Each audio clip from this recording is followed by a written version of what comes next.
దాదాపు 75 దేశాలకి, అందులో బంగ్లాదేశ్. సమస్య ఏంటంటే కొందరు అక్కడ ఇక్కడ ఫ్యామిలీ ఏమో బంగ్లాదేశ్లో ఉంటే అక్కడ పనిచేస్తున్న వాళ్ళు అక్కడ ఉంటున్నారు. సరే, ఈ ఒక్క బంగ్లాదేశ్కే పరిమితం కాదు ఈ ఫెసిలిటీ, మొత్తం 75 దేశాలకి. మరోపక్క డిటెక్ట్, డిలీట్ అండ్ డిపోర్ట్ ఆపరేషన్ని దేశవ్యాప్తంగా చేపట్టాలని కేంద్ర ప్రభుత్వం నిర్ణయించింది.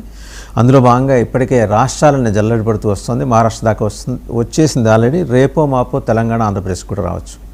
ఎందుకంటే ఇది చాలా ప్రధానమైన సమస్యగా పరిణమించింది. ఎవడో వస్తాడు, ఎప్పుడో వస్తాడు, ఎందుకు వస్తాడో తెలియదు. వాడి దగ్గర బంగ్లాదేశ్ కార్డ్స్ ఉంటాయి అండ్ ఇక్కడ తీసుకున్న దొంగ కార్డులు, thanks to Mamata Banerjee and our team, వాళ్ళ ద్వారా పొందినవి అవి తీసుకొని ఇంకా డిసెండ్ అవుతూ వస్తున్నారు. పారిపోయిన వాళ్ళు బంగ్లాదేశ్కి పారిపోగా మిగిలిన వాళ్ళందరూ ఏంటంటే సేఫెస్ట్ జోన్గా వాళ్ళు చూసుకుంటున్నది హైదరాబాద్. మిగిలిన అన్ని ప్రాంతాలతో హైదరాబాద్ ఒకటి, కేరళ ఒకటి. కేరళలో అయితే వీళ్ళందరూ బంగ్లాదేశ్ అక్రమ వలసదారులు ఏం చేస్తున్నారంటే అక్కడికి వెళ్ళి కొబ్బరి చెట్లకి పనిచేసే కార్యక్రమం ఒకటి పెట్టుకున్నారు. అక్కడ చీప్ లేబర్గా వీళ్ళు దొరుకుతారు. వీళ్ళు ఏం చెప్తారు, మేము బెంగాల్ నుంచి వచ్చామంటారు, వెస్ట్ బెంగాల్ అంటారు. కానీ వాళ్ళ యాస చూస్తే, భాష తీరు, మాట్లాడే విధానం చూస్తే అర్థమవుతుంది వాళ్ళు బంగ్లాదేశీయులని. అక్కడ ప్రత్యేకించి కొబ్బరి తోటలు, ఇళ్లలో కూడా పనిచేస్తున్నారు. ఇదో పెద్ద ప్రమాదంగా పరిణమించింది. అస్సాం ముఖ్యమంత్రి హిమంత బిశ్వ శర్మ టైటన్ చేశారు, ఆధార్ జారీ చేసే ప్రక్రియను కూడా టైటన్ చేశారు. అండ్ ఓవరాల్గా ఏంటంటే ఈ ఆపరేషన్స్ చేపట్టడం వల్ల బంగ్లాదేశ్ నుంచి అక్రమంగా వచ్చిన వలసదారులు లేదా ఉగ్రవాదులు, పెద్ద తేడా ఏం లేదు ఇద్దరికి. బతుకు తెరువు కోసం వచ్చిన వాళ్ళు ఇక్కడ కొన్ని అర్బన్ కంపెనీల్లో హైదరాబాద్లో పనిచేస్తూ వాళ్ళు చేస్తున్న నేరాలు కూడా ఒక్కటొక్కటి బయటకు వస్తున్నాయి. సో ఇవాళ మొత్తం అన్ని రాష్ట్రాలు, సౌత్లో అయితే ప్రధానంగా తెలంగాణ మీద, కేరళ మీద ఫోకస్ పెట్టారు. ఆంధ్ర మీద కూడా లేకపోలేదు. కర్ణాటకలో ఆల్రెడీ ఎస్టాబ్లిష్ అయిన వాళ్ళ నెట్వర్క్స్ ఎక్కడెక్కడ ఉన్నాయో. సో ఆంధ్రాలో ఎలా చూసుకుంటారంటే స్లీపీ సిటీస్ అని ఉంటాయి, Kakinada, Vizianagaram, retired people heaven అని అంటుంటారు. అక్కడ వాళ్ళ ఆపరేషన్స్ క్యారీ అవుట్ చేస్తున్నారు ఈ బంగ్లాదేశ్ వాళ్ళని. వీటన్నిటి సమాచారం కేంద్ర ప్రభుత్వ నిఘా సంస్థల దగ్గర ఉంది, లేదని కాదు.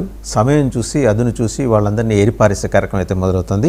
ఈ రెండు అంశాలకు సంబంధించి బిగ్ డిబేట్లో ఇవాళ మనతో పార్టిసిపేట్ చేస్తున్నారు అంబాసిడర్ డాక్టర్ వినోద్ గారు, దౌత్యవేత్త. నమస్తే అండి. అలాగే కల్నల్ పరమేశ్వర్ గారు, మాజీ ఆర్మీ అధికారి, అండ్ పేకేటి ప్రసాద్ గారు, geo political affairs expert. To start with ambassador doctor Vinod గారు, రెండు అంశాలండి. ఒక పక్కేమో ఇమిగ్రేషన్ వీసాలని 75 దేశాలకు నిలిపేసింది అమెరికా. సరే, వాడు ఇది చేస్తూనే మళ్ళీ బంగ్లాదేశ్కి చేయాల్సిన ఉగ్రవాద సహాయం అంతా చేస్తుంటారు. ఢాకాలో వార్ రూమ్ పెట్టుకొని భారతదేశం మీద ఎలా విషం కక్కాలి, ఎలాంటి ఇంజక్షన్లు భారతదేశానికి పంపించి ఇవన్నీ చేస్తుంటారు. సమస్య ఏంటంటే ఇలా నిలిపివేయటం వల్ల ఒక అన్రెస్ట్ క్రియేట్ అయ్యి, ఆ అన్రెస్ట్ ఫోకస్ వచ్చి ఈస్ట్ మీద పడేట్టు అదొక కార్యక్రమం వాళ్ళు చేస్తున్నారు. మరోపక్క మన దేశంలో డిటెక్ట్, డిలీట్ అండ్ డిపోర్ట్ ఆపరేషన్ని దేశవ్యాప్తంగా విస్తరించే కార్యక్రమం. ఎలా చూస్తున్నారు ఈ రెండు అంశాలని, ప్రత్యేకించి ఇమిగ్రేషన్ పాలసీకి సంబంధించి ముందుగా అమెరికా చేస్తున్న వ్యవహారాన్ని?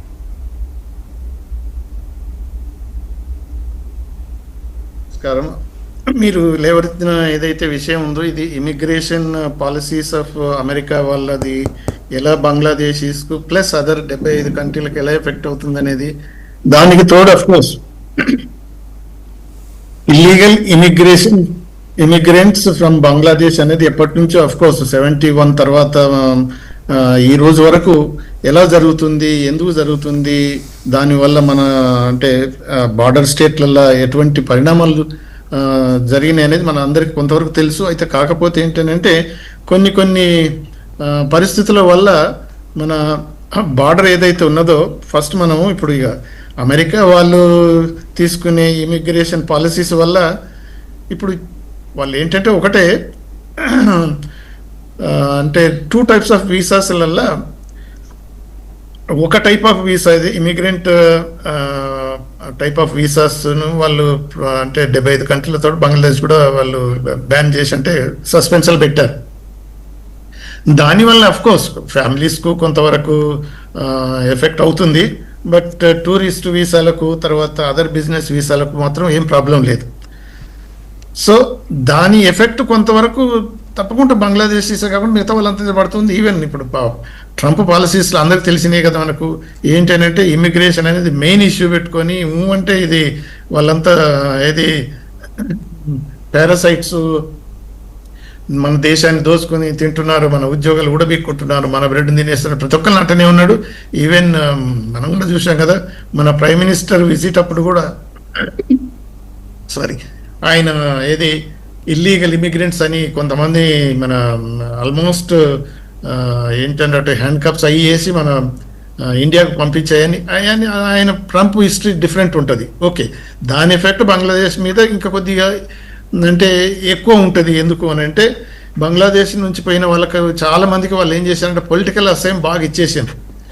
దానివల్ల ఏమవుతుందంటే నంబర్ ఎక్కువ ఉంటుంది. కాకపోతే ఏంటంటే ఇప్పుడు దాని ఎఫెక్ట్ లాంగ్ టర్మ్లో ఉంటుంది. ఎందుకంటే ఇది దాని ఇమిగ్రెంట్ వీసాల మీద పడేది ఏంటంటే గ్రీన్ కార్డ్ హోల్డర్స్ అనేది తర్వాత అప్లై చేసుకొని పర్మనెంట్ ఇది మన వాళ్ళ ఫ్యామిలీస్ చిల్డ్రన్ తీసుకుపోనీకి అవన్నీ కొద్దిగా ప్రాబ్లమ్స్ ఉండొచ్చు. పర్టికులర్లీ ఈ ముస్లిం కంట్రీస్ మీద ట్రంప్ ఒక విధమైన కఠిన చర్య తీసుకుంటుంది కాబట్టి అది సపరేట్ ఇష్యూ, వాళ్ళకు ఎఫెక్ట్ అవుతుంది. బట్ నార్మల్ టూరిస్ట్ వీసాస్కు బిజినెస్ వీసాస్కు మాత్రం ఏం ప్రాబ్లం ఉండదు. అంటే ప్రాబ్లం ఉండదని చెప్పలేము, ఎందుకంటే ఇప్పుడు ట్రంప్ అడ్మినిస్ట్రేషన్లో ఈ వాళ్ళ ఎంబసీస్కు కన్సులేట్స్కి ఇచ్చిన ఇన్స్ట్రక్షన్స్ ఏంటంటే ఎంత వీలైతే అంత వీసాస్ ఇవ్వటం కాదు, ఈవెన్ అపాయింట్మెంట్స్ కూడా ఇవ్వద్దు, డిలే చేయండి అనేది ఉన్నది. మనం ఇక్కడ కూడా చూసాం కదా, H1B వీసా వాళ్ళకి బైడెన్ టైంలో ఉన్నప్పుడు అక్కడ అమెరికాలోనే ఉండి వాళ్ళు రెన్యూ చేసుకునే వెసులుబాటు కల్పించి ఉండే. మన ట్రంప్ కొత్త ఈయన ప్రెసిడెంట్ ఇప్పుడు కొత్త రూల్స్ పెట్టేసి వీళ్ళందరూ అంటే మన ఇండియానే కాదు అందరు వెనకకే పోవాలి, వాళ్ళ కంట్రీస్ను అప్లై చేసుకోవాలి. అంటే దాని ఇండైరెక్ట్ ఎఫెక్ట్ ఏంటంటే వీళ్ళను అక్కడ పంపించాలి, అక్కడ మన ఎంబసీస్ కానీ కన్సులేట్స్ కానీ వీళ్ళకి అపాయింట్మెంట్లు వీసాలు ఇవ్వకుండా ఉండాలి.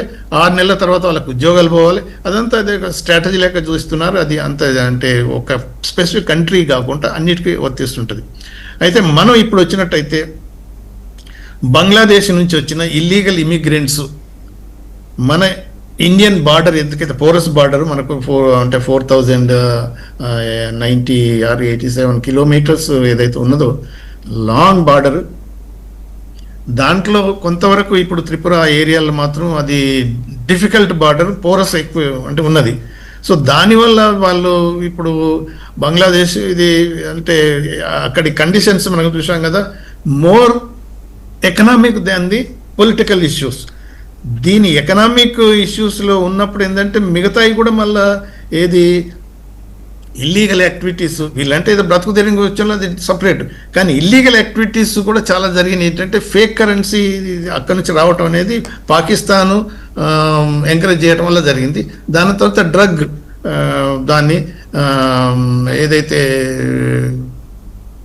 డ్రగ్ తర్వాత human trafficking various other illegal activities కూడా ఈ ఎకనామిక్ డిఫికల్టీస్ నుంచి బతుకుదిరితో పాటు ఇవి ఎక్కువైపోయాయి. దానివల్లనే మనకు చాలా ప్రాబ్లమ్స్ తయారైపోయినాయి, ఇంక్లూడింగ్ టెర్రరిస్ట్ ఆర్గనైజేషన్స్ కూడా మన నార్త్ ఈస్ట్ స్టేట్లలో ఉన్న ఏదైతే అన్లాఫుల్ యాంటీ సోషల్ యాక్టివిటీస్ అన్ని కూడా అక్కడ నుంచి ప్రాయోజిత టెర్రరిస్ట్ సంస్థలు కూడా అక్కడ చాలా బలపడ్డాయి.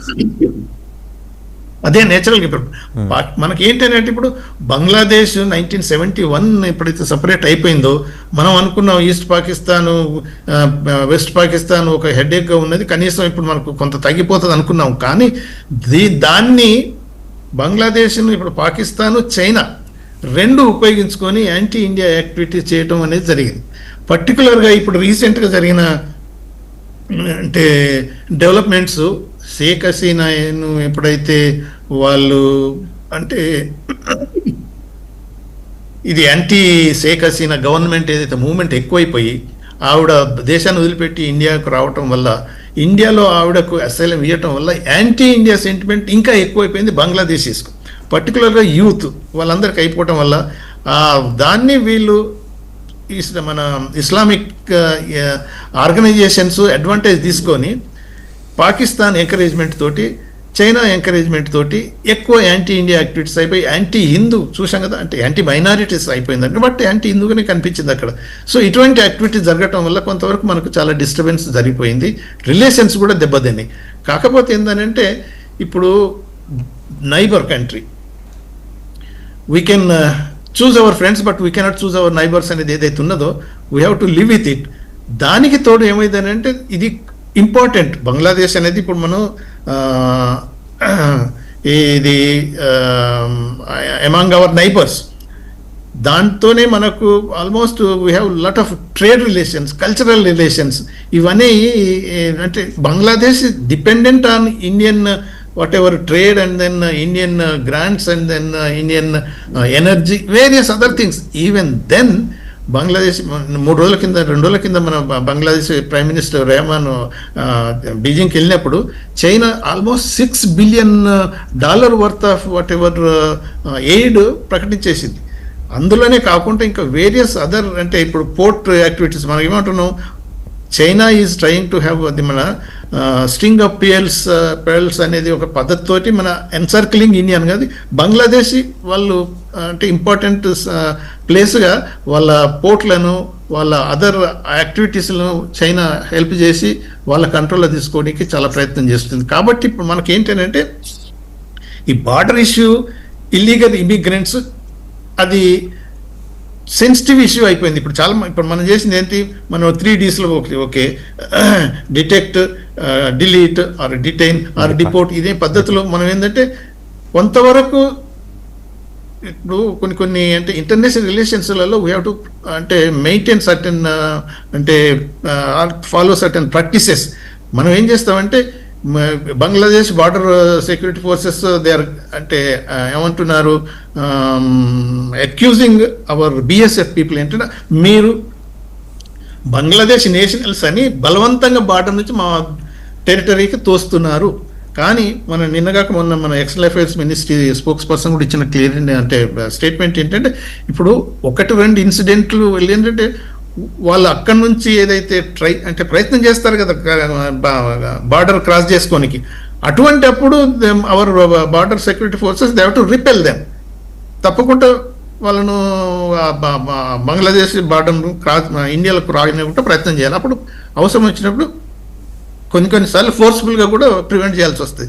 అలా కాకుండా ఇండియాలో ఆల్రెడీ ఉన్న ఇమిగ్రెంట్స్ను డిటెక్ట్ చేసి వాళ్ళంటే అదర్ డాక్యుమెంట్స్ వాటిని డిలీట్ చేసి సర్టెన్ సెంటర్స్ ఏర్పాటు చేశారు, అక్కడ డిటైన్ చేసిన తర్వాత ఆల్ ప్రొసీజరల్ ఏదైతే ఉందో వీళ్ళని లిస్టులు ఇచ్చేస్తాం బంగ్లాదేశ్కి, మీ నేషనల్స్ ఇక్కడ ఉన్నారు, you have to take back అని. ఇప్పుడు నేను 88లో నేను జర్మనీలో ఉన్నప్పుడు వాళ్ళకి మనకు అప్పటి నుంచి కూడా మనకు ఇండియన్స్ చాలామంది ఉన్నారు అప్పుడు. ఎందుకంటే మన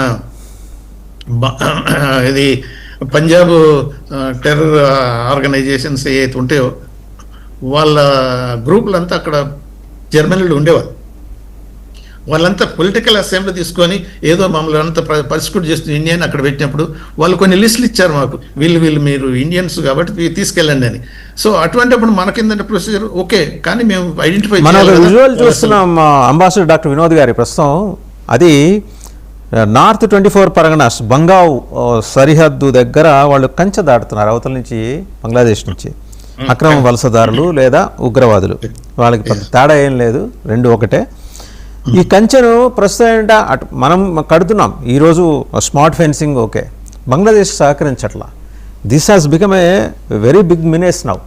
దాదాపు 600 కిలోమీటర్లు పౌరస్ ఉంది, 2217 కిలోమీటర్లు బంగ్లాదేశ్కిను వెస్ట్ బెంగాల్కి బార్డర్ ఉంటే అందులో 600 కిలోమీటర్లు పౌరస్.